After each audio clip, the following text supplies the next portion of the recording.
ផ្សារមាសនៅថ្ងៃអង្គារទី18ខែ3អញ្ចឹងសម្រាប់ទីផ្សារមាសនៅថ្ងៃអង្គារនេះដែរទីផ្សារមាសបានឡើងតាំងពីព្រឹកមកតាំងពីតម្លៃ2999ឬក៏តម្លៃ3000ឡើងដល់តម្លៃ2315អញ្ចឹងព្រឹកនេះទីផ្សារមាសឡើងទៅច្រើនគួរសមបើយើងមើលទៅសម្រាប់ទីផ្សារមាសក្នុងថ្ងៃអង្គារនេះដែរអាចមានភាគរយចុះមកវិញច្រើនអញ្ចឹងទីផ្សារមាសដោយសារតែឡើងពេលព្រឹកបែបនេះភាគរយចុះមកវិញក៏ច្រើនដូចគ្នាអញ្ចឹងក្នុងម៉ោងអឺរ៉ុបអីទីផ្សារអាចចុះមកវិញហើយសម្រាប់ទីផ្សារមាសបើចុះមកអាចចុះមករកតម្លៃ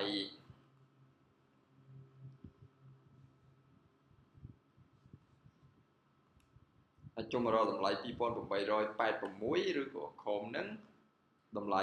2878ឬក៏អាចធ្លាយ support មករកតម្លៃ2956សម្រាប់ទីផ្សារមាសអញ្ចឹងដោយសារតែទីផ្សារមាសក្នុងថ្ងៃអង្គារនេះដែរទីផ្សារមាសឡើងទៅច្រើនហើយបើយើងមើលទៅគឺឡើងទៅធ្លាយ resistance អស់លេខធ្លាយកម្ពស់ធ្លាយអីអស់លេខអញ្ចឹងបើយើងបាយនៅតម្លៃខ្ពស់បែបនេះបើសិនជាទីផ្សារចុះមកច្រើនយើងអាចជាប់ហូរនៅតម្លៃខ្ពស់អញ្ចឹងទីផ្សារមាសយើងអាចរកឱកាស sell សម្រាប់តម្លៃបច្ចុប្បន្ន3011នេះគឺយើងអាច sell បានសម្រាប់ទីផ្សារមាសឬក៏យើងអាចរកចាំបន្តិចទីផ្សារឡើងទៅកំពូលកាលពីព្រឹកមិញវិញនៅតម្លៃ3015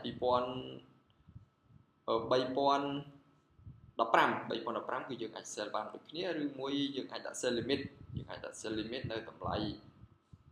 3020អញ្ចឹងសម្រាប់តម្លៃ sell យើងអាច sell បាននៅតម្លៃ3011 3014និង3020ចំណែកឯតម្លៃបាយដោយសារតែមានបច្ចុប្បន្ននេះគឺខ្ពស់មែនតើអញ្ចឹងតម្លៃបាយយើងអាចរងចាំតិចទៅ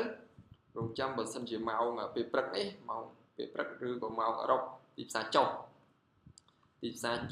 ហើយចុះមកច្រើនអញ្ចឹងយើងអាចរងចាំបាយបាននៅម៉ោងអាមេរិកគឺភាគរយច្រើនទីផ្សារត្រឡប់លើវិញហើយ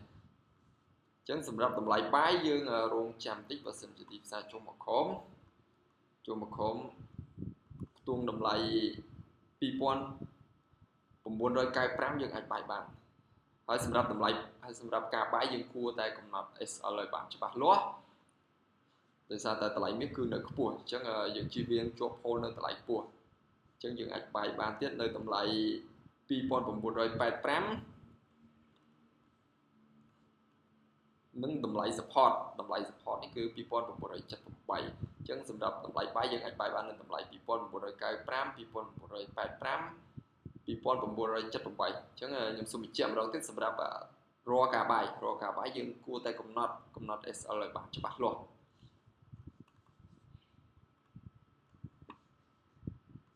អញ្ចឹងសម្រាប់ព័ត៌មាននៅក្នុងថ្ងៃនេះគឺមានតែពណ៌ធម្មតាអញ្ចឹងព័ត៌មានធម្មតាទេក្នុងថ្ងៃនេះនៅក្នុង Forex Factory អញ្ចឹងសម្រាប់បងប្អូនដែលចង់បើក account trade នៅ Blackwell អាចឆាតតាម Telegram 016879511អញ្ចឹងនៅពេលដែលបងប្អូនបង្កើត account គឺរួមទាំងការ support ផងដែរហើយខ្ញុំមានជា channel Telegram អញ្ចឹងនៅ channel នេះគឺមានការវិភាគទីផ្សារមាសជូនបងប្អូនជារៀងរាល់ថ្ងៃក៏ដូចជាទីផ្សារ Forex ក៏មានដែរអញ្ចឹងបងប្អូនអាចចូលរួមបាននៅក្នុង channel Telegram